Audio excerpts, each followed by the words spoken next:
estimados participantes. Gracias por acompañarnos en este conversatorio titulado La cultura como motor de desarrollo sostenible, la importancia de invertir en el sector cultural.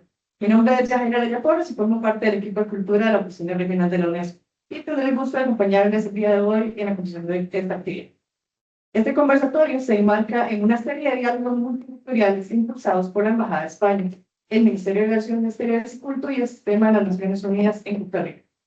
El objetivo es analizar los desafíos y oportunidades en el financiamiento para el desarrollo sostenible en el país, promover la colaboración intersectorial, facilitar la implementación de políticas públicas y preparar el camino hacia la cuarta conferencia internacional sobre el financiamiento para el desarrollo sostenible, el cual se celebrará en Sevilla, España.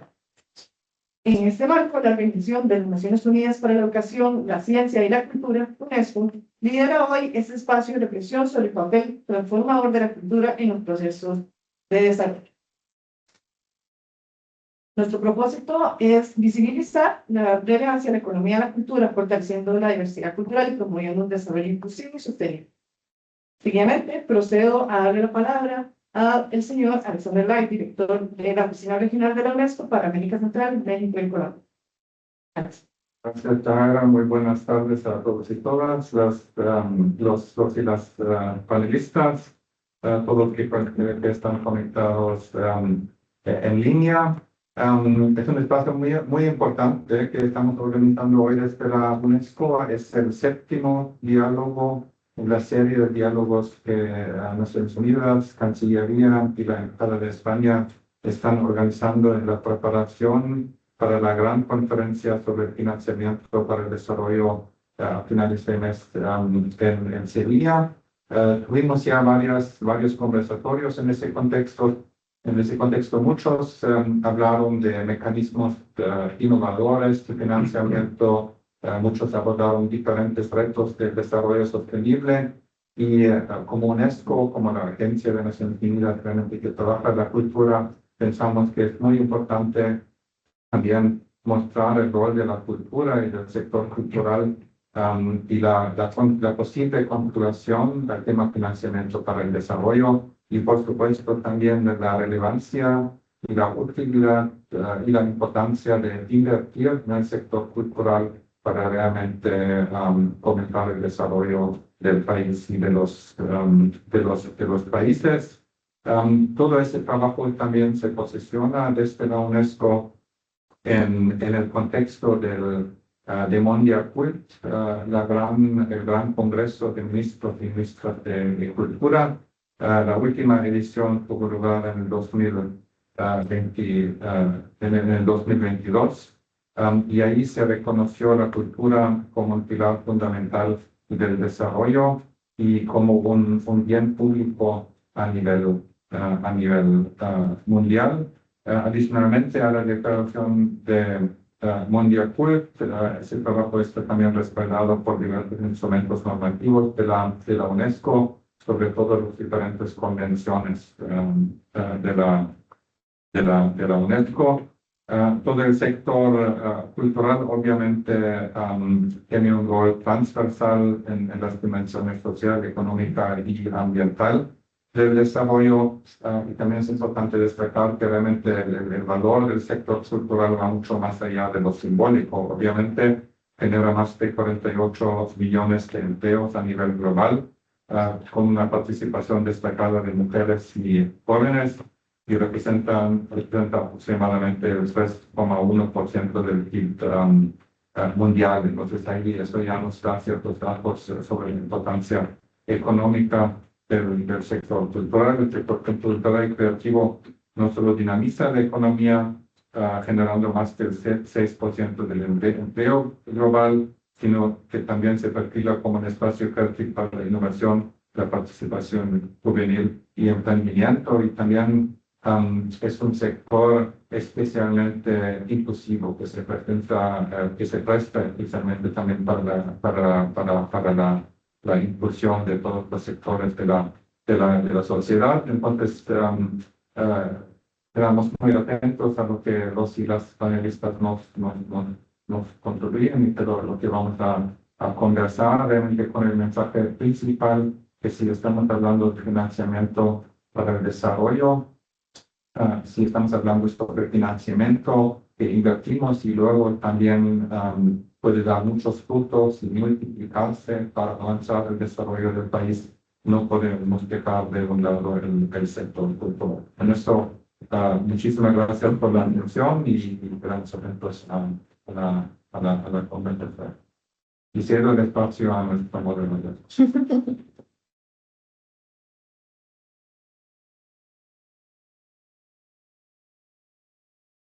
Buenas tardes a todos y todas. Bienvenidos y bienvenidas a la Carta de las Naciones Unidas. Una bienvenida muy especial de parte de UNESCO. Es de verdad un gusto y me siento muy honrada también de estar moderando este espacio porque es un tema en el que yo realmente creo. Y creo que estamos reunidos personas a quienes no tenemos que convencer de la importancia que tiene la cultura para una sociedad y en un espacio, en UNESCO, donde definitivamente no hay que convencer a nadie. Pero sí es cierto que, y justamente ahora lo conversábamos, hay pocos espacios donde se hable de cultura y economía y el impacto económico y la forma en que la economía trae desarrollo a comunidades y a personas. Se habla mucho sobre la importancia de la cultura y eso creo que ni siquiera hay que ponerlo en cuestión, pero qué bonito tener un espacio para conversar sobre sobre esos dos otros temas. Entonces, bueno, vamos a dar inicio a esta conversación. ¿Verdad? Las dos. La presentación. Exactamente.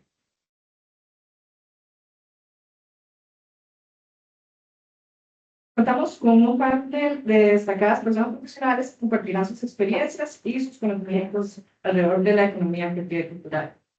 Alejandra Hernández, gerente de programas de impacto en la Fundación La Libertad, economista y doctora en gestión pública y ciencias empresariales, con amplia experiencia en iniciativas que articulan cultura y desarrollo económico. Fue líder de la estrategia Costa Rica Económica, Creativa y Cultural 2030 y promotora del Simposio Internacional Exploración y Puesta en Valor. Ha trabajado como consultora en diseño de indicadores y herramientas de medición de impacto cultural, participando en foros como PRECOP y CREA 2030 de la ONU. Fue elegida además como vicepresidenta de la Comisión Interamericana de Cultura de la OEA. Mónica Salazar Herrera, economista del Ministerio de Cultura y Juventud, con trayectoria en el sistema financiero costarricense, coordina la Unidad de Cultura y Economía del Ministerio de Cultura y Juventud, impulsando proyectos, consultorías y políticas públicas para fortalecer emprendimientos culturales y las industrias creativas en Costa Rica. Genio Galpe Murillo, gestora cultural de la Municipalidad de Mora, socióloga y especialista en gestión sociocultural, políticas culturales y metodologías participativas. Se ha desempeñado como consultora del Ministerio de Cultura y Juventud y docente de la Universidad Estatal de Distancia. Actualmente coordina la Unidad de Cultura de la Municipalidad de Mora, desarrollando proyectos vinculados al desarrollo sostenible y a los derechos culturales. Don Carlos Carrillo Chávez, además licenciado en Economía por la Universidad de Costa Rica, desde 1990 trabaja en el Banco Central de Costa Rica. Es responsable del sector Gobierno General del Sistema de Cuentas Nacionales y ha liderado la construcción de cuentas temáticas como parte de este sistema. Participa en el Grupo de Estadísticas de Finanzas Públicas del FMI para Centroamérica y República Dominicana. Además nos acompaña como moderadora Eunice Báez Sánchez, conductora internacional, experta en comunicación, museos, patrimonio y cultura, con maestría en patrimonio mundial y proyectos para el desarrollo por la Universidad de Turín. Actualmente se desempeña como encargada de comunicación pública en UNESCO San José. Este conversatorio, como bien lo decía la colega Eunice, se desarrollará en 3 momentos. Cada panelista responderá a una pregunta relacionada con su ámbito de experiencia. La moderadora, además, realizará al final una síntesis de las intervenciones. Y también para comentarles que se va a abrir un espacio para preguntas escritas por medio del del chat de Teams, así como por el Facebook Live. Les pedimos atentamente poder formularlas con claridad y brevedad e indicar si están dirigidas a alguna de las personas panelistas en particular. Listo y Listo. Entonces, de verdad, insisto en que es un gusto estar en este espacio y en tener esta conversación que estoy segura que va a ser muy amena y muy interesante. Entonces, bueno, vamos a empezar con una pregunta para doña Alejandra. Y vamos a empezar preguntando por qué cuando hablamos de cultura también debemos hablar de economía, así como para arrancar más en las bases, en algo suave, en algo fácil. Bueno, primero que todo, muchísimas gracias y a la UNESCO por este espacio, porque como usted señalaba, sabemos que estos espacios de conversación son realmente importantes para la gente del sector, pero también para quienes no nacimos en el sector y nos hemos enamorado a lo largo de nuestra vida profesional. Y es de buen caso. Cuando ustedes me plantearon que la pregunta de arranque era esta, yo me trasladé a los primeros años que trabajé con UNESCO en el 2003, planteando que en aquel momento era el marco de estadísticas culturales, ¿verdad? Para la región centroamericana. Y el primer trabajo que hicimos fue ir a visitar las instituciones públicas del Ministerio de Cultura a ver qué datos había. Me acuerdo también que llegué al Museo de Arte Costarricense con una hojita, ¿verdad? Y una tablita, hacer un levantado estadístico y por supuesto llegué y salí no con el objetivo, pero sí muy apasionada por los temas que ahí se trataban y sobre todo porque representaba un reto para alguien que viene a las ciencias económicas cuestionarse por qué esto que funciona tan diferente a lo que conocemos, ¿verdad? Entonces desde ahí inicié un viaje, y les voy a ser sincera, de amores y desamores. ¿Por qué? Porque a nivel disciplinario implica un cuestionamiento muy profundo. Entonces, como punto de partida, yo creo que es relevante hacer esta mención, que es un poco más filosófica, pero también ontológica. Si nosotros pensamos en qué significa la economía, ¿verdad? ¿Cuál es el concepto de economía? Pues la economía lo que persigue es realmente encontrar un equilibrio de asignación de recursos de manera eficiente para aquellas relaciones humanas que buscan un fin, ¿verdad? Es una cosa que puede ser muy simple, pero muy compleja a la vez que hacemos política pública.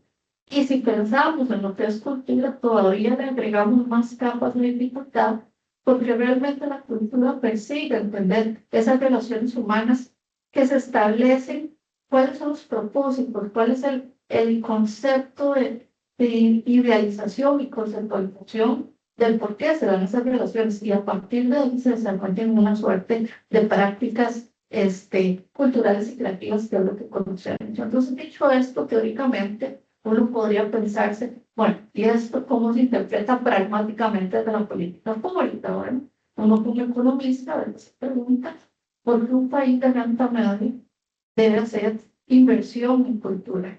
O, si quisiéramos ir más allá, ¿por qué la cultura siempre intuimos que tiene una relación con los modelos de desarrollo? ¿Cómo se establece realmente esa relación? Históricamente, para nadie es un secreto, los gobiernos, los países, las personas en general hemos tomado la decisión por acompañar a la cultura como un hecho transversal de desarrollo. Pero esto lo hemos hecho de manera, si se quiere, intuitiva y no fundamentada cuantitativamente. Eso no implica que esté bien o que esté mal. Ha sido así y ha estado bien porque ha permitido que el desarrollo y la sostenibilidad de las prácticas culturales sea así durante muchos años, ¿verdad? Pero lo que es cierto es que ese argumento o esa forma de ver a la cultura se ha venido cambiando por contar con información un poco más sistematizada y cuantitativa que para otros sectores les permite tener un diálogo a la hora de tomar decisiones, sobre todo desde la perspectiva de la política pública. Entonces estamos hablando de una intangibilidad cuantitativa, ¿verdad? A un proceso sistemático de revelar cuáles son esas relaciones causales que generan la cultura en relación con todo el aparato público y en relación con todo lo que conseguimos como desarrollo social y humano. Entonces, les voy a contar un par de ejemplos que me parecen que son muy relevantes desde la perspectiva analítica de por qué es importante llevar la tangibilidad de lo que en economía conocemos como todo el proceso cuantitativo para hacer estos análisis. El año pasado, la investigadora Cristina Macequeta utilizó un análisis causal que se llama el índice de Grant. Es súper relevante porque ella utilizó un análisis que viene de datos desde 1990 hasta el 2020 sobre 25 países en la Unión Europea Y lo que planteaban esos investigadores era definir, bueno, efectivamente, lo que se llama prácticas culturales, el desarrollo territorial, tiene un efecto en el crecimiento económico, y identificaron que sí. No sobre todas las variables que hicieron el análisis, pero sí sobre las más relevantes que después permito leer, que claramente no me las sé de memoria, ¿verdad? Ellos demostraron que las características culturales como actitudes, normas, valores, patrimonio, participación cultural y empleo en industrias culturales inciden en las variables socioeconómicas. ¿Cómo inciden? A través de la formación de capital humano. Y esto es clave. ¿Por qué? Porque nos ayuda a cuestionarnos cuál debería ser el enfoque de cultura dentro de la lógica de las políticas públicas. Ya no estamos hablando de la política cultural per se, estamos hablando de las políticas sociales, de las políticas económicas, porque al haber una causalidad a través del capital humano, tuvimos el nivel de la estrategia de poder plantear al capital cultural como un factor de desarrollo, pero un desarrollo que no es económico per se, que no sea menos relevante, por supuesto que es relevante, y que lo diga Corea del Sur, ¿verdad? Que ha podido hacer esa estrategia a nivel nacional, articulada no solo en el sector cultural, sino en el sector económico y el sector social. Pero ¿por qué digo que es relevante este estudio en términos de esa causalidad que tiene? Bueno, porque básicamente, además, ellos identificaron que culturas con apertura de confianza y autodeterminación pueden fomentar el emprendimiento y la innovación. Y un emprendimiento y una innovación que viene desde la práctica de los derechos culturales. ¿Por qué? Porque es un espacio territorial en donde la autodeterminación y la autoidentificación de esos estados que fueron estudiados desde 1900 a 2020 tuvieron características particulares para conectar con el desarrollo económico, un desarrollo económico que ellos definieron como experiencia. Y eso marca la diferencia en engancharse o engranarse con el desarrollo económico productivo tradicional. Eso me parece súper valioso. Otro ejemplo de esa relación virtuosa que existe entre la economía y la cultura es un dato que se maneja en UNESCO, en donde se indica que por cada dólar invertido hay un retorno económico entre 3 y 10 dólares. ¿Qué quiere decir esto? No solo que la inversión en cultura preserva nuestro legado, sino que lo hace multiplicando su impacto en empleo, turismo, industrias creativas y el desarrollo local de actividad. Ahora bien, traducido todo esto a nivel local, ¿cómo podemos interpretar qué ha sido esta relación en Costa Rica? Y un poco por la introducción que les hacía, es claro que sistemáticamente el país se ha propuesto en poder avanzar sobre la línea de colocar la cultura en el centro del desarrollo de políticas públicas mucho más fundamentadas y articuladas en un ecosistema ambiental. Desde hace más de 15 años, el Ministerio de Cultura ha desarrollado instrumentos estadísticos y bueno, por acá está Mónica y sin afán de profundizar en eso, todos conocemos que existe un marco de investigación amplio y que se ha sobre todo permeado en la institucionalidad, en campos centrales, las universidades y demás. Sin embargo, pareciera que a pesar de que hemos hecho todos esos esfuerzos, no hemos logrado ese efecto que les decía al inicio ontológico, el poder realmente engranar lo que es el concepto de economía en la búsqueda de satisfacer las necesidades con el concepto de cultura desde una perspectiva de toda la representatividad que tiene la variable cultura. ¿Qué hemos visto a lo largo de estos años? Bueno, para mí, en el lugar donde se encuentra la economía y la cultura es en el desarrollo sostenible. ¿Por qué? Porque el desarrollo sostenible nosotros podemos entender que preservar las prácticas culturales pueden efectivamente generar un ecosistema mucho más rico del diseño de la política cultural y de la política económica en general, ¿verdad? Sé que tenemos algunos retos a nivel presupuestario, pero quisiera poner esto en valor, ¿verdad? Hay que tener claro que el presupuesto de cultura en los años 80 y previo al ajuste estructural era un 1.2% del PIB. posteriores al ajuste estructural pasó al 0,6% del PIB y se ha mantenido así a lo largo de los años. Si nosotros eso lo comparamos con con el promedio del gasto de cultura de Europa, es de 0,6%. Y si lo comparamos con América Latina, es de 0,1% del PIB. Entonces, esto es mucho o es poco, es relativo. ¿Por qué? Porque lo que es importante es lo que en economía decimos la eficiencia del gasto público.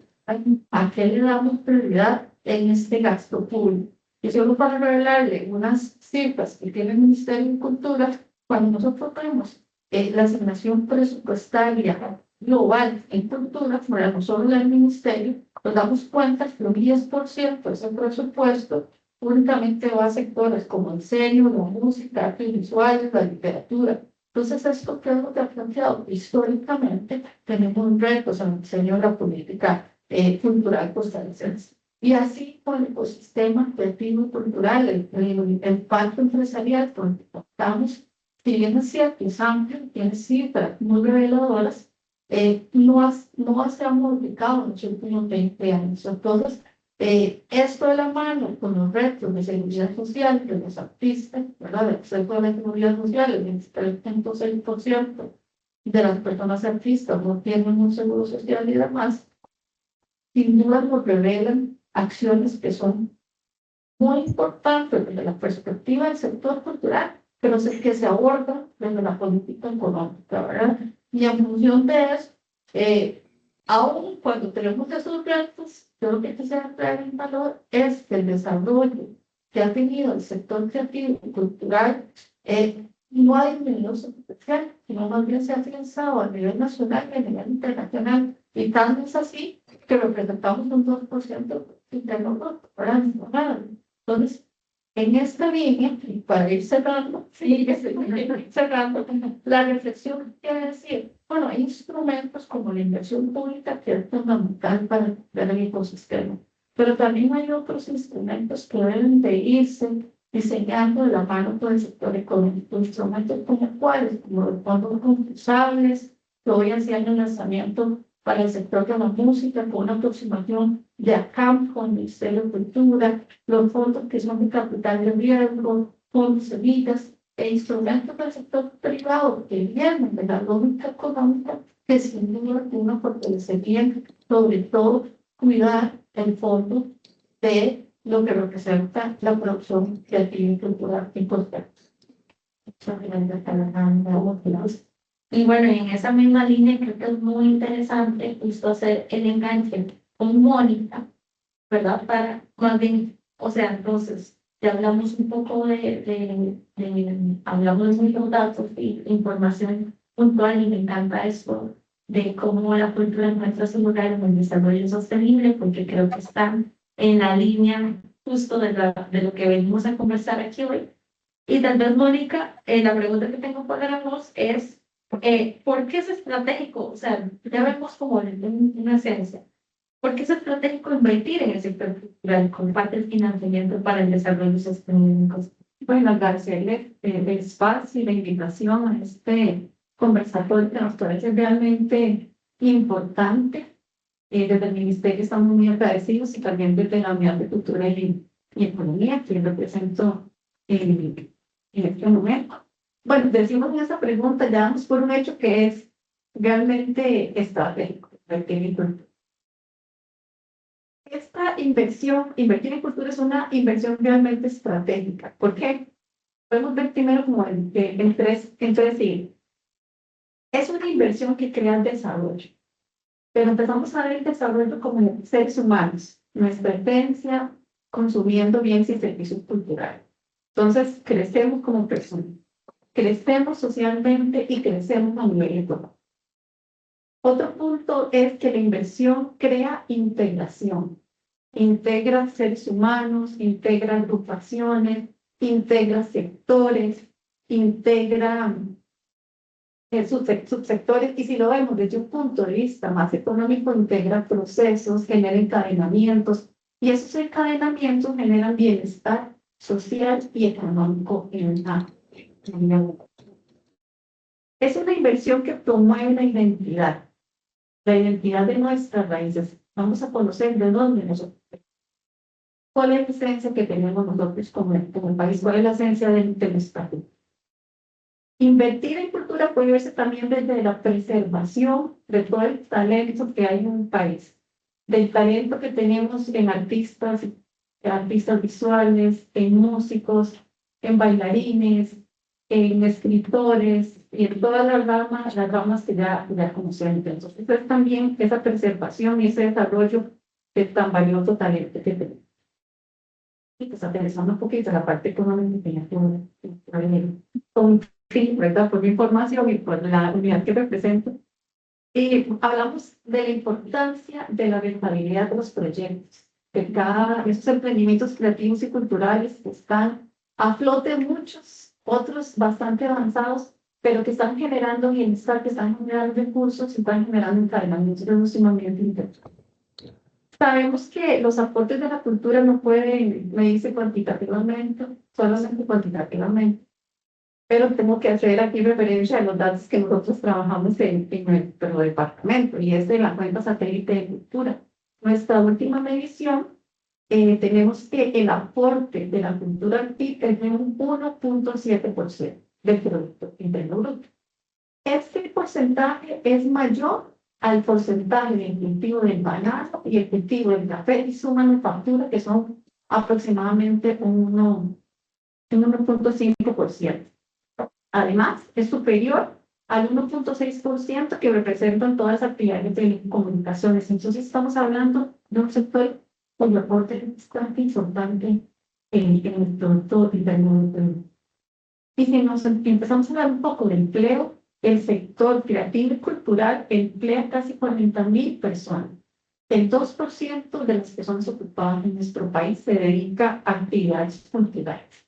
Entonces, aquí podemos ver que si invertimos en cultura, tenemos realmente cifras que nos respaldan de que esa inversión se retorne a la economía de un país. Podemos analizar también la inversión en cultura desde el rol que juega el Estado. Si nosotros llevamos la cultura a los territorios y buscamos que los sectores tengan mejores condiciones, que sean más asociativos, que mejoren su profesionalización, si nosotros buscamos las herramientas para que haya más circulación de bienes y servicios a lo interno y a lo externo, cuando nosotros logramos generar estructuras financieras para el sector, esto es que un proyecto, por ejemplo, audiovisual, puede ir a la banca y le puedan dar un capital para trabajar, que esa banca entienda cómo funcionan sus flujos de efectivo, cómo funciona el tema de garantías, cómo funciona el tema de seguros. Eso es un factor muy importante. Cuando nosotros generamos políticas públicas adecuadas para el sector, donde se acompañen de recursos, pero esos recursos sean bien ejecutados, estamos generando inversión estratégica, estamos generando un desarrollo sostenible. Algunos puntos también numéricos para contar. Y nosotros desde el departamento hacemos una medición de la inversión pública en cultura. Y la última medición que tenemos al 21 es que aproximadamente 33.000 millones de colones fueron ejecutados por las instituciones públicas en actividades culturales. Y el 20% de este monto fue responsabilidad del Ministerio de Cultura y Juventud, creando actividades. Esa es una cifra bastante importante. Desde el Ministerio estamos trabajando muy fuerte en llegar a los territorios. Como decía Alejandra, hoy hicieron el anuncio de la fiesta de la música, que es el 21 de junio, y van a estar en 7 provincias, con diferentes actividades. El programa de Red Cultural, que ha promovido mucho el despacho en diferentes territorios, todavía quedan muchas veces para visitar. La próxima creo que va a ser en la zona de Los Santos. Estamos trabajando mucho en el tema de política pública. La política de derechos culturales está a punto de publicar su actualización. La política de fomento a la economía creativa y cultural está trabajando en su plan de acción. Hace poco se hicieron un par de consultas públicas de la reforma de premios nacionales de cultura y la ley del estatuto del artista costarricense. Todos estos son instrumentos legales que le dan la institucionalidad herramientas para poder articular con otras instancias, para poder generar recursos, para poder generar programas en pro del mejoramiento del sector creativo y cultural, de los emprendimientos y de la articulación que se da al interno también del sector. Entonces, por ahí ese es el otro punto importante. La cultura debe ser un derecho que no debe ser discrecional, debería ser de acceso para todos, debería ser sin decisiones arbitrarias, políticas o económicas. Más bien debe ser un derecho en el que todos tengamos acceso. Y ese derecho debe estar también muy alineado con la parte de educación. ¿Por qué? Porque si empezamos a invertir también en educación, vamos a lograr un consumo cultural en generaciones tempranas. Vamos a tener personas críticas y vamos a tener muchos consumidores. Y esos futuros consumidores pueden ser emprendimientos creativos y culturales, o pueden ser personas que consuman al final de su adultez o en el crecimiento que tengan, bienes que se trasladan en bienestar económico, bienestar social para en estas citas que antes les estaba mencionando. Entonces, yo creería, no creería, creo que la cultura no es un gasto. La cultura es una inversión estratégica y es rentable. Es una sombrilla que abarca más allá, abarca la identidad, abarca el bienestar social, abarca el crecimiento económico y sostenible de un país. Muchas gracias, Anita. Bueno, siguiendo en esa misma línea, me parece muy interesante ver cómo se van hilando los diferentes temas y cómo pasamos como por esto de los instrumentos legales, que me parece muy importante que tenemos que tener para llevarlo más allá. Le quiero dar la palabra a don Carlos Carrillo. Tras escuchar estas dos intervenciones y cómo se van tejiendo todos estos elementos, tal vez que nos respondan cuál, y considerando todos los datos que se han presentado, pues nuestro colega, cuál es la relevancia de esas cifras y qué papel juega la cultura en la economía costarricense y cómo podemos interpretar su contribución en términos de cuenta. Bueno, buenas tardes a todos, un gran gusto estar en este conversatorio. Una de las cosas que yo más cariño les tengo a la cuenta que es la cultura, precisamente. Quiero contarles que hace 14 años más o menos, el Ministerio de Cultura se acercó al Sistema de Cuentas Nacionales porque querían tener una cuantificación económica precisamente del sector. Entonces, dijimos, claro, podemos, siguiendo los lineamientos de la Banca Internacional, de la Cuenta Nacional, podemos hacerlo. Y entonces, quiero contarles aquí un poquito de dos conceptos que están íntimamente relacionados, que es el concepto de riqueza, que está económica, incluso riqueza cultural, y valor agregado. Ustedes escuchan mucho el concepto de valor agregado, que se utiliza muchísimo. El valor agregado, en palabras sencillas, se define como la verdadera generación de riqueza de una actividad. Esa es la que siempre he considerado la mejor definición de el valor agregado. Verdadera generación de riqueza. Entonces, sobre ese principio, definimos las reglas del Ministerio de Cultura en estos momentos.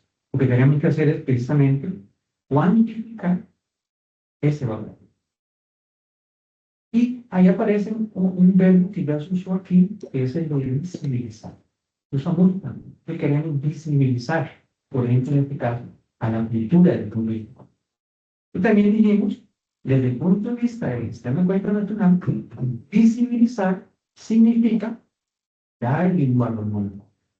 Entonces, por eso es tan importante precisamente el proyecto, el proceso de la implementación de las cuentas satelital.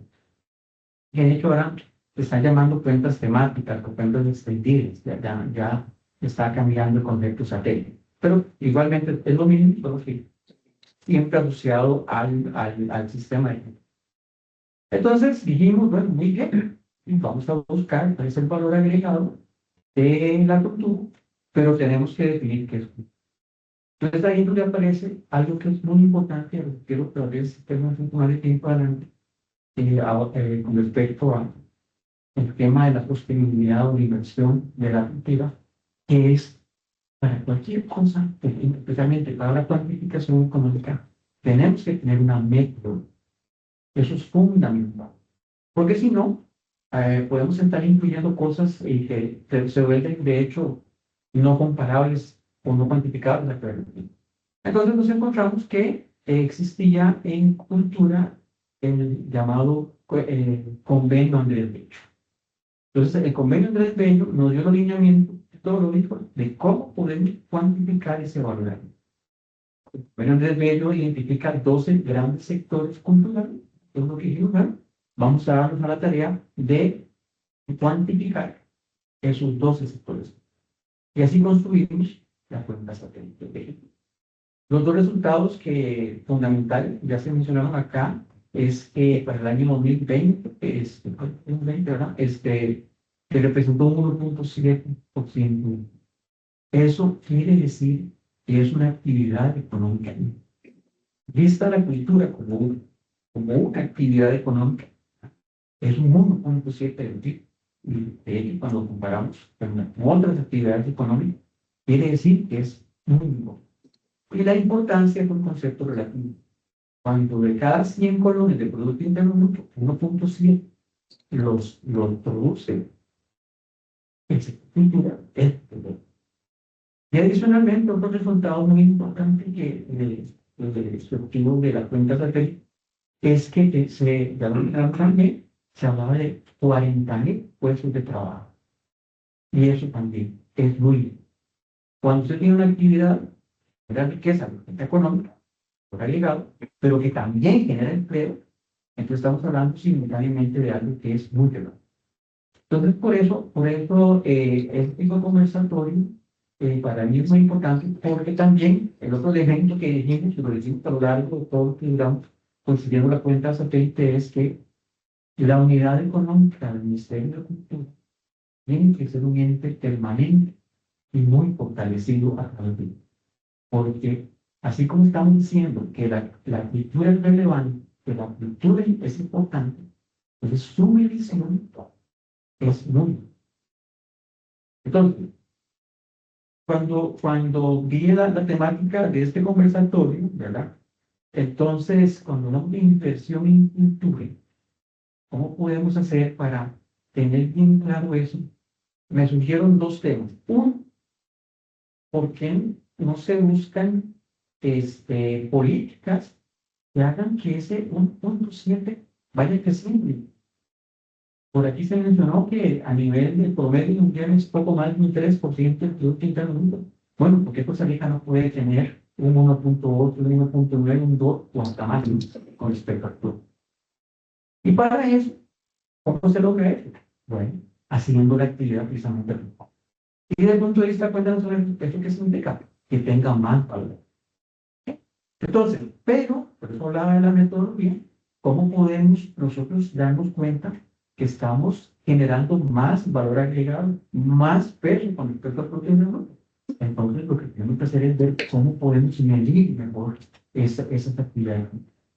Entonces me vino la segunda idea cuando estaba leyendo este temario, y es que, y pues lo mencionaron ahora muy bien, cuando hablaron del tema de las municipalidades de los cantones. Así como el sistema de cuentas nacionales de Costa Rica llegó al convencimiento de que había que construir un Producto Interno Bruto cantonal, un PIB cantonal, o sea, que cada uno de los cantones podamos cuantificar cuánto es el valor agregado, ¿verdad? Para Producto Interno Bruto. Fue algo muy nuevo, muy innovador.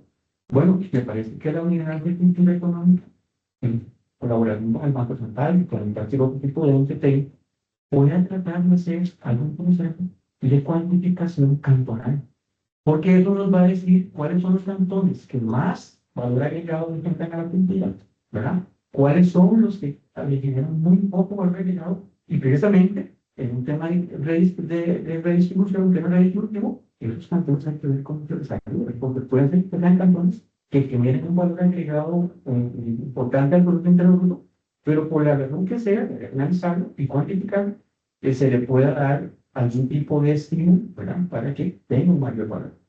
Entonces, por ahí les tenemos la idea desde el punto de vista de lo que son las cuentas cantonales, porque me parece que, insisto, Cuando estamos hablando de inversión en cualquier actividad, tenemos que tener bien claro el primero qué es eso y tener una metodología.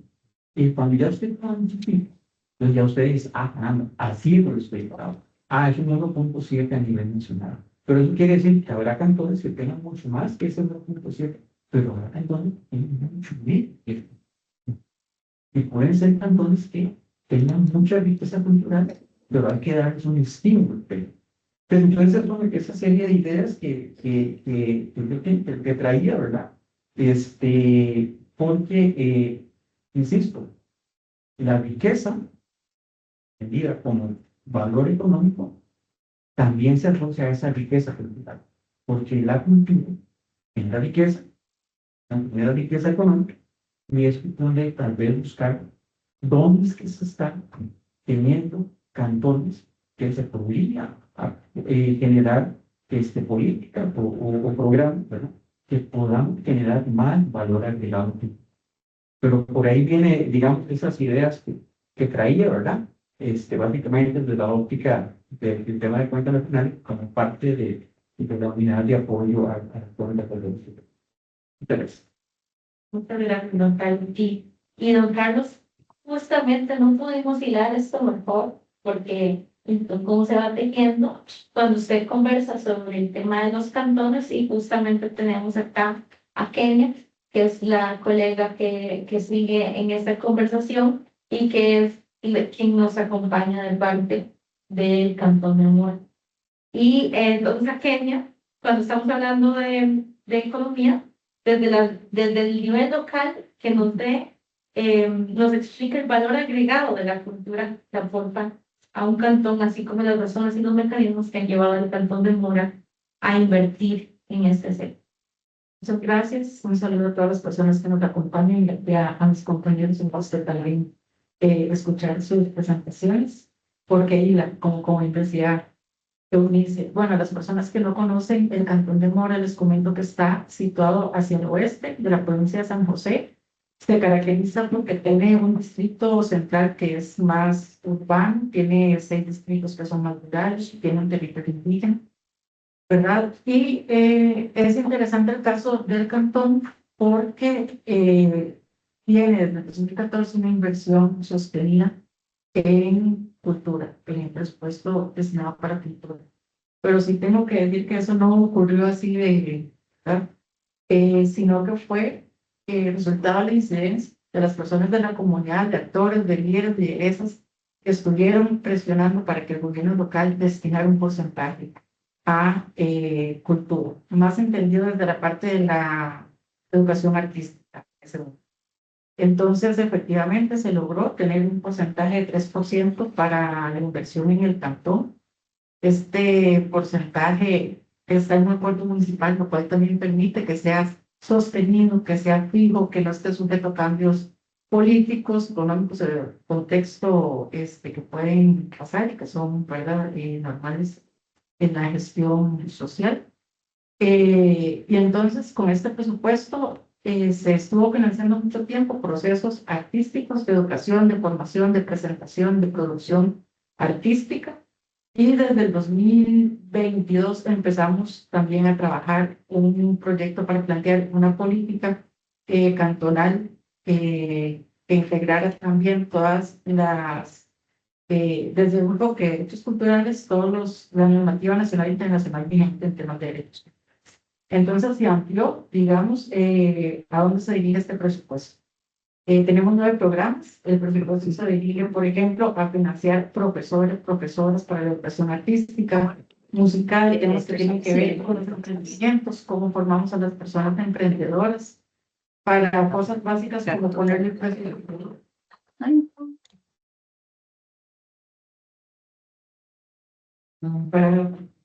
Para los emprendimientos, por ejemplo, sepan cómo ponerle precio a su producto, cómo fotografiar un producto, cómo colocarlo en redes sociales, cómo colocarlos en el mercado.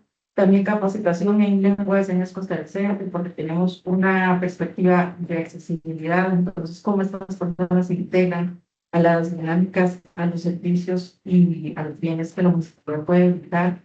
También se invierte en temas de producción meramente desde la computación artística, computación de sonido, computación para hacer afiches, ¿verdad? Que son como todos los temas que hablamos de los suscriptores de cultura, cómo se van alimentando.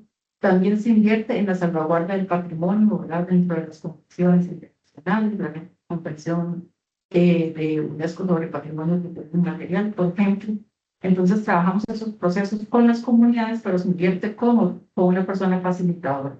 Si se va a rescatar memoria local, que esa memoria local quede plasmada tal vez en un mural, en un video o alguna forma que sea accesible para el resto de las personas del cantón, porque como les conté, ¿verdad? Por tener tanta ruralidad, hay dificultades para la conexión entre los mismos distritos. También invertimos en temas de cómo nosotros facilitamos esta política, qué ocupamos, por ejemplo, ahora que hablaban de indicadores. Nosotros estamos invirtiendo en un sistema de monitoreo y evaluación de nuestra propia política que puede indicar, por ejemplo, ahora que se habla de cuánto es lo que aporta un cantón, ¿verdad? En los temas de los índices económicos. Eso también nosotros lo tenemos conectado dentro de nuestra política, ¿verdad? Más de la mano de poder desarrollar pequeños emprendimientos, economías locales que de repente son más unipersonales, artesanales, ¿verdad? De ese perfil. Y también tenemos dentro de la política la construcción de los fondos concursables, como ahora ustedes mencionaron, ¿verdad? La importancia de descentralizar el recurso, que fue una constante en los objetivos que tiene la política. Cómo descentralizar los recursos económicos que tiene la unidad de cultura en este caso, en proyectos, ¿verdad? Que las personas en sus comunidades puedan gestionar y financiar de esta forma. Hicimos una construcción participativa, ¿verdad? Porque tenemos primero que tener consideraciones en nuestros productos del tema de la sensibilidad cultural, porque ya comentamos que tenemos un territorio indígena. Queremos que también los productos sean accesibles, ¿verdad? Que se puedan, que las personas en situación de discapacidad puedan accesarlos. Y bueno, esa es una forma en la que se están descentralizando los recursos dentro del marco de la política cantonal. Por otra parte, también nos ha traído a plantearnos otras cosas que ya las compañeras aquí han dicho, ¿verdad? Cómo integramos esto a la visión de desarrollo. Por ejemplo, nosotros en este momento estamos en la construcción de un plan regulador para el cantón. Y entonces hay dos temas específicos en cultura que ahí se han abordado. Uno que es hacer un reglamento para la protección del patrimonio cultural, natural, material y inmaterial.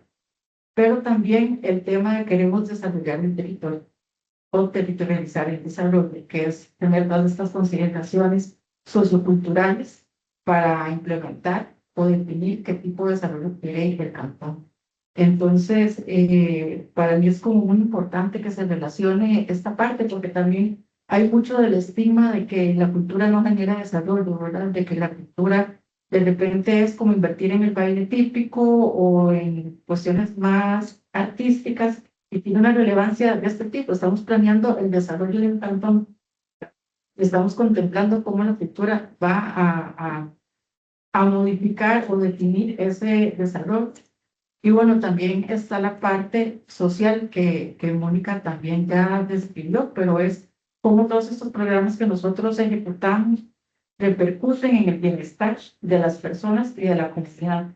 Sobre todo después de la pandemia hemos tenido muchas solicitudes, ¿verdad? Porque hay temas de salud mental, incremento de los temas de abuso escolar, ¿verdad? O bullying que se han dado donde piden una intervención que venga también desde el área de cultura.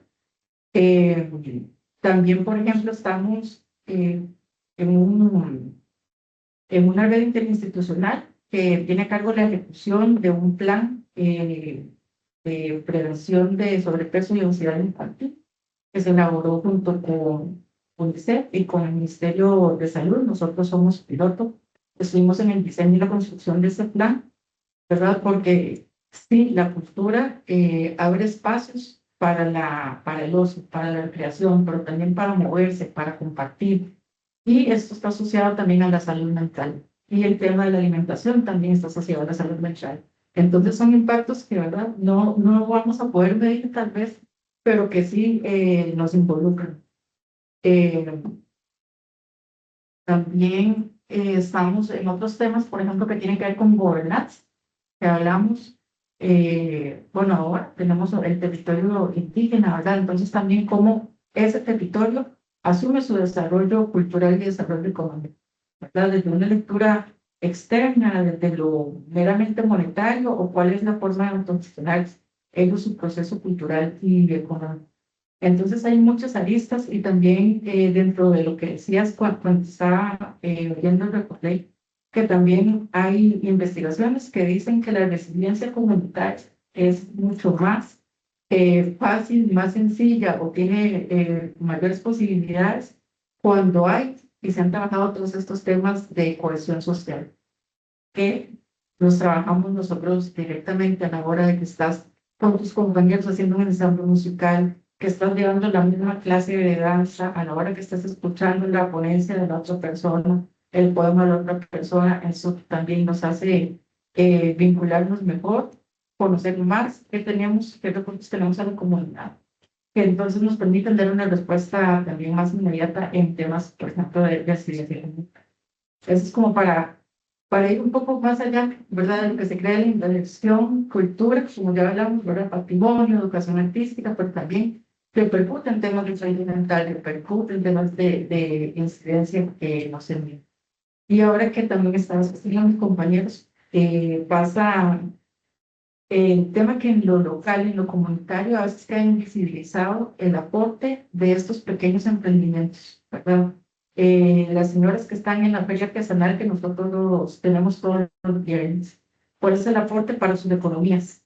Mayormente son espacios mujeres, ¿verdad? Entonces, ¿cuál es el aporte para su autonomía económica, para su familia?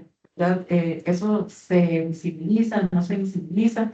También es una tarea que nosotros tenemos dentro de nuestro planteamiento de los indicadores que tenemos que trabajar ahora con la TELI.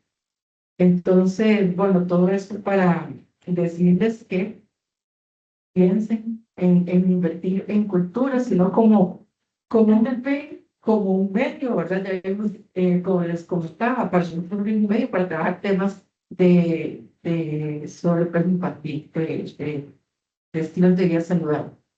Y para trabajar otros temas relacionados. Entonces, que piensen en la inversión de la cultura como un fin, de la cultura como un medio, pero también de como creo que lo dijo la compañera, de considerar los elementos socioculturales que tiene un territorio para determinar el desarrollo que quiere tener o los modelos de gestión o economías que quiere.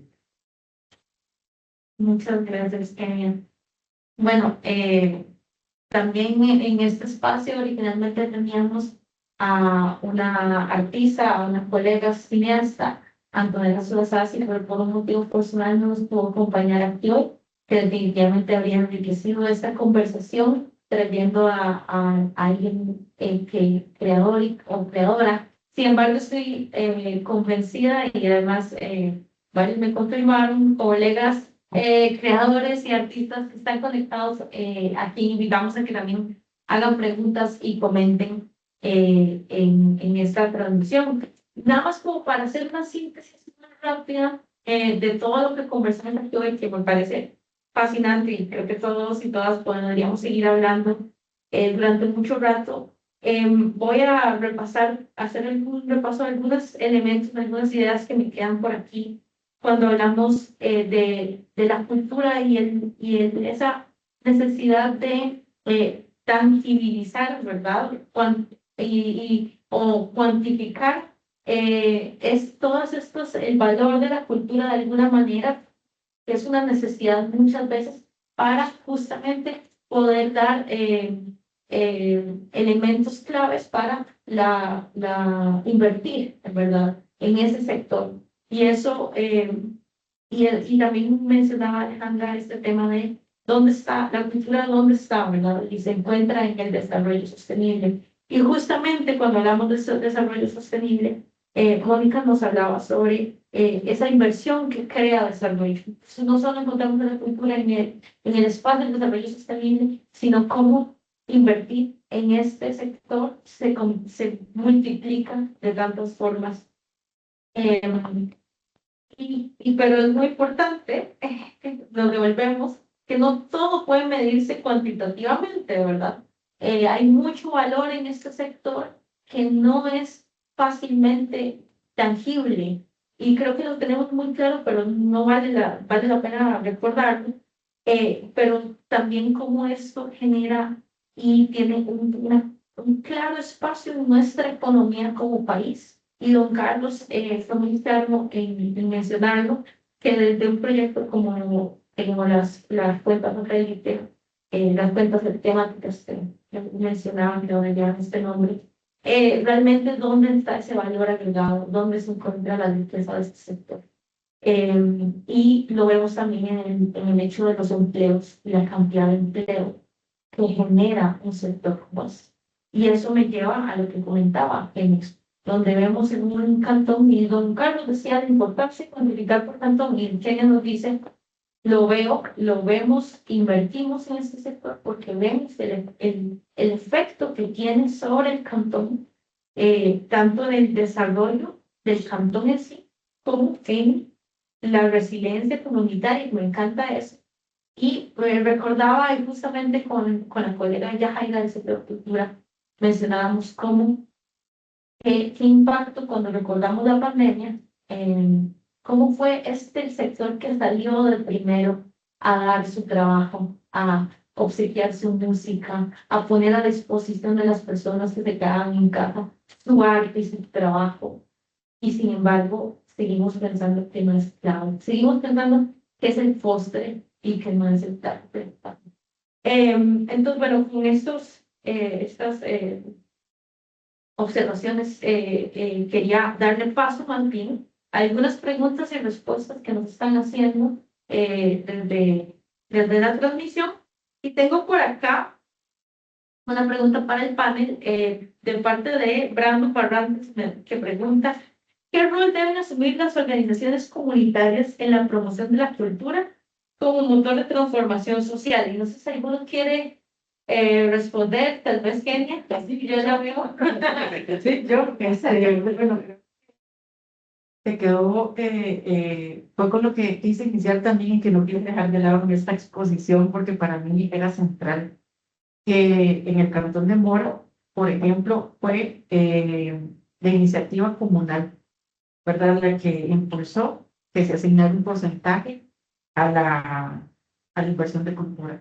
El Código Municipal no dice nada sobre la inversión de cultura, ¿verdad? Como si lo tiene para deportes, que tiene un porcentaje y dice más. En el Código Municipal de Costa Rica solo dice que debe conformarse una comisión de cultura, pero no dice más. Creo que en la política nacional se alude, digamos, a la responsabilidad de una municipalidad, de las municipalidades, pero no al cómo, ni al cuánto, ni a cuándo, ni en cuánto tiempo, ni nada. Ha sido más bien una voluntad de ciertos gobiernos locales de acoger e implementar y desarrollar sus propias políticas. Pero lo que voy es que es central porque en términos de incidencia, las comunidades, las personas artistas, gestoras culturales, son las que pueden impulsar que se invierta.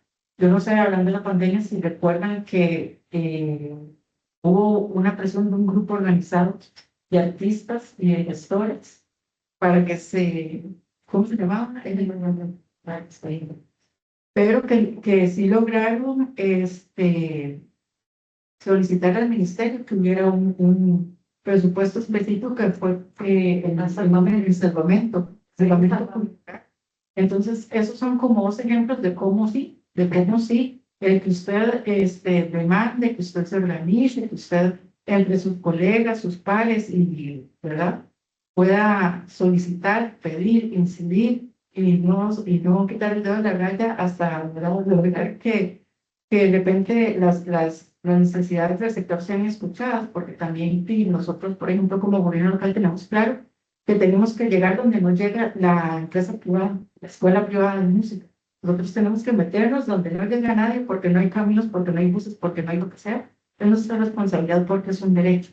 Entonces, tener en consideración que hay una política nacional de derechos, que bueno, ya está pronta la actualización, ¿verdad? Ahora creo que está en evaluación, ver si en su lugar donde vive hay otros instrumentos que le faculten, le permitan también articular su propuesta, su solicitud a quien competa, a un gobierno local, a una municipalidad, a otros organismos, también aliarse, la cohesión entre grupos creo que es clave, ¿verdad? Si bien el poder de uno que existe, pues juntos somos más fuertes, nos escuchamos más. Pero sí tiene que ser un tema de incidencia y de persistencia. Entonces, tal vez complementar eso que estaba diciendo del trabajo en grupo es el concepto de asociatividad, que siempre hemos tratado de trabajar en el tema de emprendimientos en todos los sectores. El grupo que esté asociado va a tener un mejor acercamiento a la institucionalidad muy grande. Entonces, le es muy difícil tener uno a uno los requerimientos individuales que puedan plantear. Cuando hay asociatividad no es fácil ser escuchado, es más fácil que puedan ser atendidos por parte de la institución.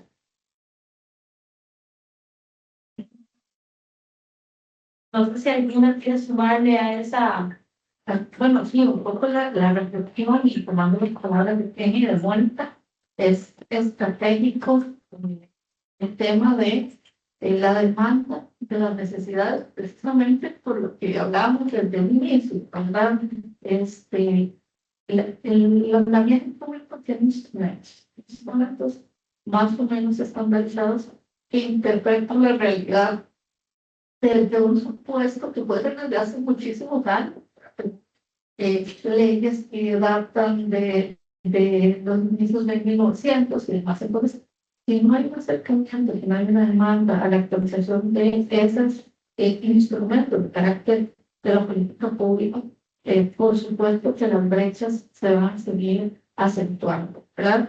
Nace desde la obligatoriedad de quien está en institucionalidad, por supuesto, pero se construye mejor desde un diálogo sectorial, ¿verdad? Sin alguna, porque la interpretación de quienes hemos estado en el andamiaje público, si es cierto, tenemos buena intención de aproximar el diálogo, nos da una cuota de realidad y eso es fundamental.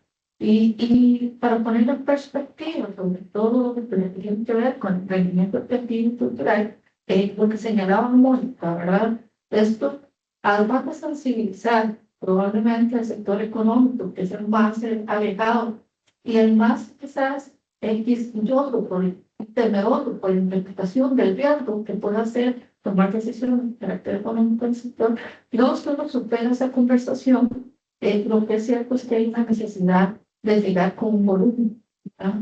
Y, por ejemplo, en términos de seguros, un acercamiento con el Instituto Nacional de Seguros, siempre te van a decir, bueno, cuántas empresas son, qué tipo de necesidad tienen, cuál es el bien. Con la banca pasa exactamente lo mismo. Entonces, esa conversación nace de la propiedad y sobre todo tenemos muy claro cuáles son los requerimientos. Tampoco es que es algo muy complejo, ¿verdad? No quisiera complejizarlo y que se interprete así, pero sí es necesario dar paso en particular. Nada más es un momentito para explicar un poquito algo que usted mencionó ahora con el concepto y cosas que me quedan invisibilizadas. Y mencionaste muy bien ahora el ejemplo de una actividad que es un cantón de emprendedores. Vean lo importante que es tener información. Cuando, si hay una actividad y nadie toma datos, eso que desde el punto de vista económico, ¿eh? ¿Cómo conocer para visibilizarlo? Entonces, yo siempre he partido y siempre lo cuento cuando hablo de un tema, cuando hay una transacción, siempre hay una igualdad macroeconómica. Es simultáneamente hay un acto de consumo y hay un acto de producción. Entonces, si yo voy y me encontré una artesanía muy bonita en esta actividad en el cantón de Mora y me costó 10.000 colones. Entonces, desde el punto de vista del producto interno, esos 10.000 colones están asociados a un gasto de consumo de los lugares. Entonces, yo como consumidor hice un gasto de 10.000 colones, ¿verdad? Pero entonces, simultáneamente en un acto de producción. el que me lo vendió se ganó 10.000 colones. Entonces, esos 10.000 colones es el valor de producción, llamémoslo así, de ese productor, de ese artesano, etc. Entonces, si yo le resto los insumos, el valor de los insumos, y este emprendedor utilizó, esa resta, valor de producción menos valor de los insumos, que es lo que llamamos porcentaje, es el valor. ¿Sí? Ese valor agregado es lo que estamos hablando de que es la generación de lucro. Entonces, en este caso, hay una medición indirecta del valor agregado, que es precisamente, en este caso, sería el tiempo que esta persona dedicó a hacer esa pieza. Entonces, por ejemplo, que el valor de los insumos que utilizó para hacer esa pieza fue de 4.000 colones, entonces su valor agregado es el mismo. Entonces, siempre lo hemos dicho, siempre he tratado de decirlo en todas las reuniones que he estado en los temas de cultura, que cada vez que un cantor o alguien hace un tipo de actividad de ese tipo, tiene que ver cómo uno está información. De una manera directa, con una encuesta o preguntando a los mismos emprendedores. ¿Cuántas artesanías vendió, por ejemplo? Y más o menos de una proporción de insumos y de tiempo, porque el emprendedor no te va a saber decir el concepto de salario, pero uno sí le va a preguntar por el tiempo que él utilizó, ¿verdad?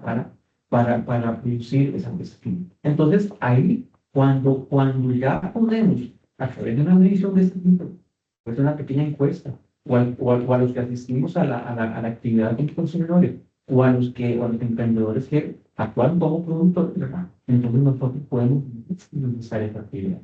De lo contrario, si hacemos una actividad cultural muy bonita, y nadie toma la cultura, ahí es donde queda invisibilizado. Y es un concepto que yo quiero que todo el mundo lo tenga claro, que a veces no es que se invisibiliza porque per se, sino que es porque no buscamos un mecanismo para visibilizarlo. E insisto, visibilizarlo de la óptica de cuentas nacionales significa darle un valor nuevo.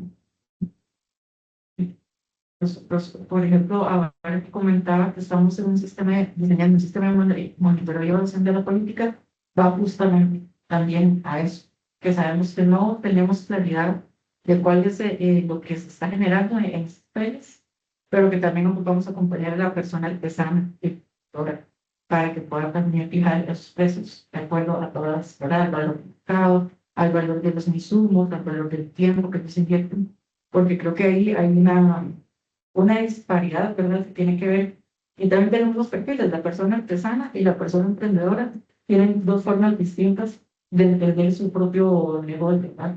Entonces también por ahí en el tema educativo vamos en esa dirección, en el tema de buscar esos indicadores, también nosotros formamos también para entender mejor este tipo de actividades. Muchas gracias. Voy a ir con otras preguntas que me están haciendo. Antonio hace 3 preguntas que vamos a sintetizar de la siguiente forma. ¿Cómo se puede promover el crecimiento económico a partir de la cultura en poblaciones indígenas, comunidades migrantes o en condición de refugio? Y creo que aquí falta un montón ¿verdad? En esa diversidad. También. Alejandro. Bueno, es una pregunta súper interesante y es parte de lo que planteamos a un inicio, ¿verdad? A veces, cuando hablamos de crecimiento económico, porque la actividad económica parece muy lineal, ¿verdad? Entra un insumo, sale un producto y de ahí el valor agregado. Ahora, pensamos en que la estructura productiva obedece a un esquema formal. Cuando uno trabaja en cultura, se da cuenta, ¿verdad?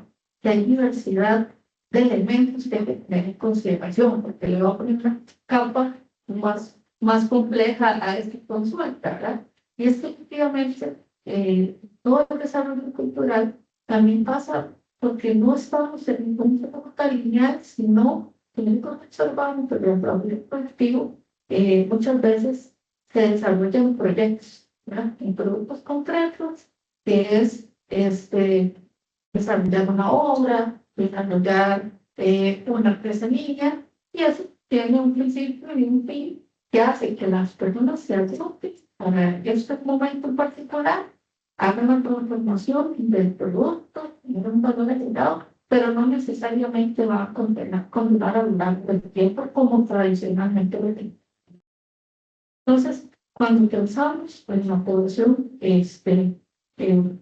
diversa en términos amplios, pensando en los indígenas, pensando en las poblaciones migrantes y demás, sin duda alguna hablamos en temas de identidad. ¿Por qué? Porque aquí el valor agregado tiene que ver con esa concepción de cómo yo quiero que mi producto, mi servicio, desarrolle ese factor identitario, ¿verdad?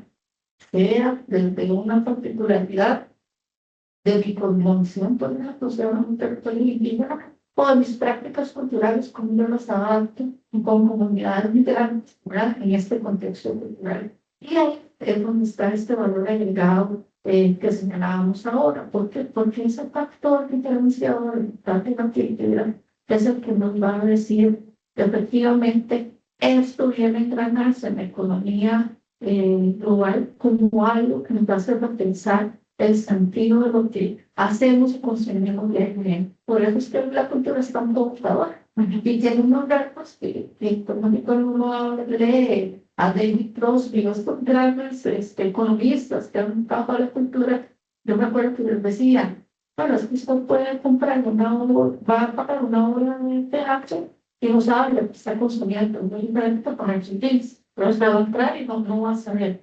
Pero ese efecto diferenciador y ese efecto sorpresa, que es lo que ahora se le llama la experiencia, ¿verdad? Y que las experiencias se están tomando un modo en la economía global, es lo que hace que estos factores tomen mucha relevancia. Puede ser que no sea un gran emprendimiento, ya no vamos a tener zonas francas culturales para ser realistas, pero sí que vamos a tener incidencias en los valores elaborados identitarios que marcó una incidencia significativa.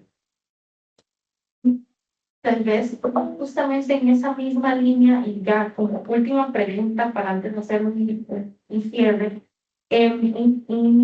uno de nuestros de parte de la audiencia que tenemos, Eric Madrigal pregunta sobre los límites éticos sobre, es que se me olvidó el celular, no me sé exacta la pregunta, entonces cualquier cosa mi colega me lo puede leer, pero tiene que ver sobre los límites éticos para lo que llama evitar la mercantilización de la cultura más allá de una teoría del desborde y al mismo tiempo que, de un desarrollo, que se da un desarrollo efectivo de la comunidad. ¿Verdad que era así más o menos la pregunta, Juan Diego? Sí, no quería faltar a ninguno de los elementos. Entonces no sé si tal vez Mónica, Tal vez en la línea de lo que estaba conversando Alejandra, que es el tema de la identidad, que es el respeto por esa identidad. Ahí es donde la comunidad pone el límite hasta dónde quiere desarrollar o hasta dónde se quiere expandir. Porque cuando se visita un territorio, usted debe saber que las normas se establecen. Y es esa conversa con este grupo de cómo quieren desarrollar su aporte cultural. Entonces es un respeto de la identidad que tiene cada pueblo y hasta dónde quiere desarrollar. Por supuesto, nosotros siempre vamos a querer buscar que ese desarrollo sea rentable, que de bienestar, que mejor calidad de vida, en la parte de, tal vez no es el tema de explotar, pero sino es impulsar el bien servicio que esté brindando una comunidad. Pero sí tiene que respetarse mucho hasta el nivel de la comunidad para permitir que se avance y que se dé tiempo en este tipo.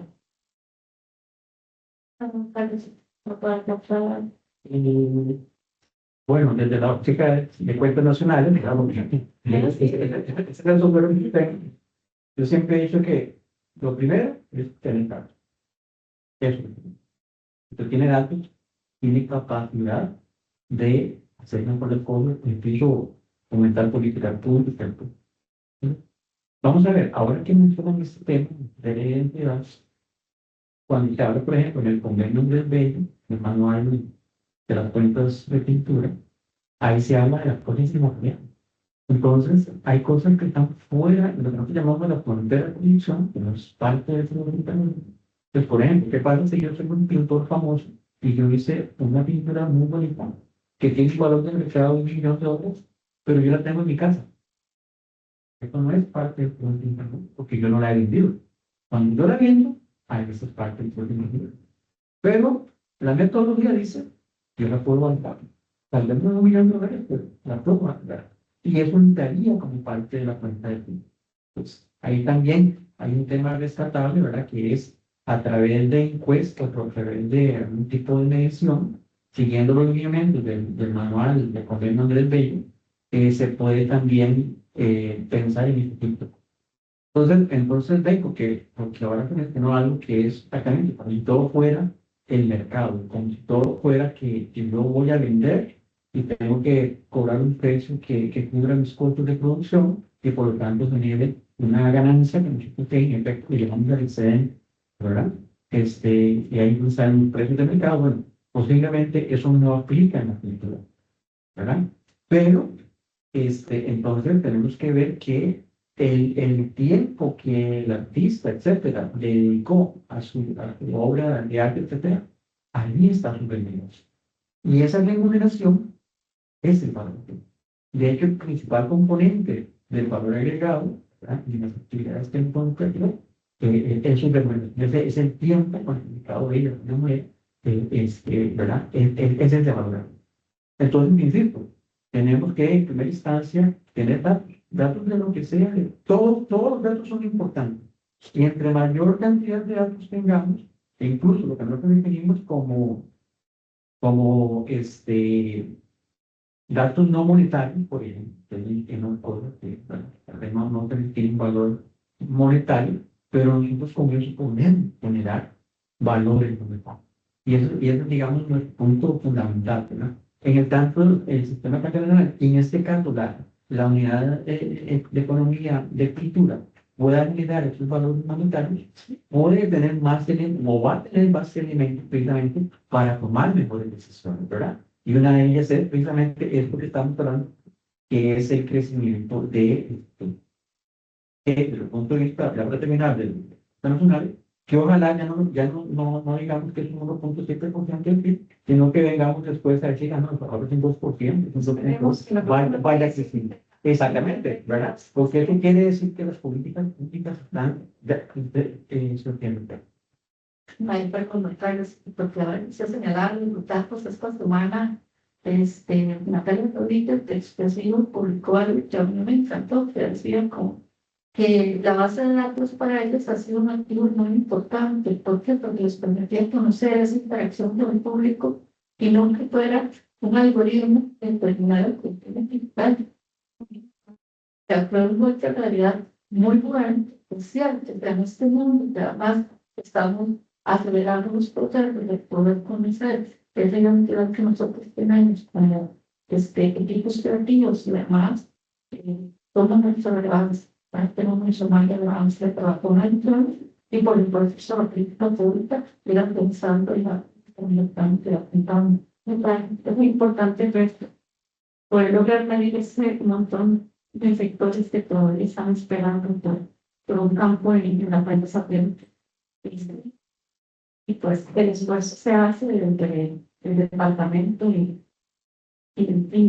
también en el análisis integrado de metodologías que no han implementado la organización. Es una medición que es tan sencilla, que es muy retadora y requiere también bastante recursos para poder implementar. Entonces, es parte de los retos a los que nosotros necesitamos. Y también el tema de las economías sociales solidares, que también se ve mucho en el sector artístico y cultural, ¿no? También, y todavía se trabaja mucho con intercambios de servicios y de bienes, que tal vez no pasa por una medición, ¿verdad? Habría que ver cómo medirla, pero me lo estoy preguntando yo para pues también complicar, porque en el caso de nosotros sí se mueve mucho este intercambio de servicios o de productos artesanales. Bueno, colegas, creo que podemos dar cierre a este espacio. Tal vez, no sé si el colega Enrique lo ha presentado, que es especialista del sector cultura, para que dé unas palabras de cierre. Le cedo aquí el espacio. Muchas gracias, Eunice. En primer lugar, en nombre de la UNESCO, como agencia miembro del Sistema de Naciones Unidas en Costa Rica, quisiera agradecerle a las y a nuestro panelista por su intervención. Todas estas reflexiones han sido muy ricas y muy profundas, y me lleva a pensar una cosa. En primer lugar, si entendemos el desarrollo sostenible como este desarrollo basado en un pilar económico, ciertamente, pero también un pilar social y un pilar medioambiental, de acuerdo a las contribuciones de todas y todos ustedes esta tarde, la cultura es una actividad que contribuye a estos tres pilares. Fortalece el tejido social, trae desarrollo económico a nuestras comunidades y además no solo no impacta el medio ambiente, sino que muchas de prácticas culturales, sobre todo ligadas al patrimonio cultural inmaterial, protegen el medio ambiente. Y eso me lleva a una reflexión final. Yo creo que toda la intervención de ustedes podría ser muy bien materia de un volumen editado. Porque muchas de estas conversaciones son necesarias ponerlas, llevarlas a la imprenta para que sirvan como material de texto para nuestros y nuestras estudiantes universitarios. Y si hay en nuestra audiencia alguien que sea del ecosistema editorial, empecemos a soñar, empecemos a pensar en que vuestras intervenciones puedan ser materia de un volumen editado, digamos, de esta gente. Muchísimas gracias nuevamente y muchísimas gracias a todos y todas pensando.